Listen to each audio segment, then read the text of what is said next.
जिस विधानसभा को आचार्य नरेंद्र देव, पंडित गोविंद वल्लभ पंत और चौधरी चरण सिंह जैसे नायकों ने सुशोभित किया, उस देश की सबसे बड़ी विधानसभा को मेरा सादर प्रणाम।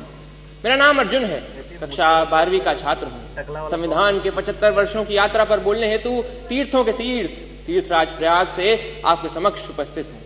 यूनिवर्सिटी ऑफ शिकागो के प्रोफेसर टॉम गिन्सबर्ग ने 1789 के बाद लिखे गए 190 संविधानों का अध्ययन किया और पाया कि इन संविधानों का औसत जीवन मात्र 17 वर्ष है। परंतु भारत का संविधान भारत के उत्कृष्ट मानवीय उपादानों का प्रतिनिधित्व करते हुए 75 वर्षों बाद भी आज दृढ़ता के साथ विद्यमान है।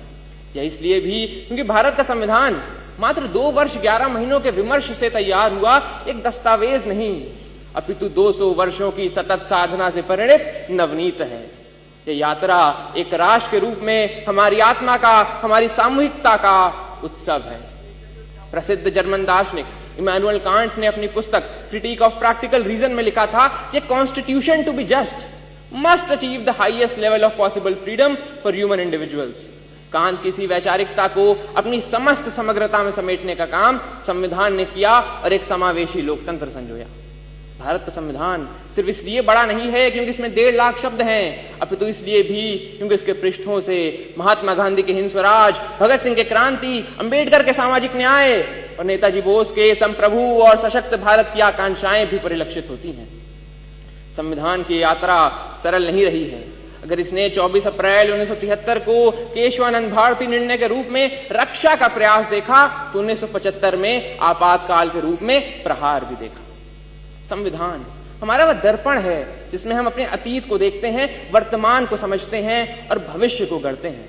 हमें यह भी समझना होगा कि संविधान साधन है, साध्य नहीं।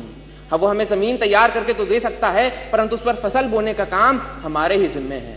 ऐसे में हमें समझना होगा कि हमें एक ऐसे राष्ट्र का निर्माण करना है जिसके 6 स्तंभ हों: समता, समृद्धि, समन्वय, संस्कृति, सेवा और समर्पण।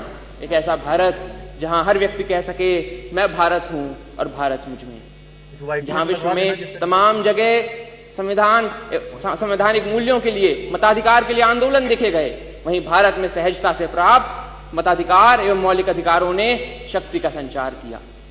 हमारा ये कर्तव्य है कि हम एक ऐसे राष्ट्र का निर्माण करें जिसमें हर हाथ को अवसर मिले, हर सपने को ऊंचाई मिले और उसे पूरे करने का नैतिक साहस मिले।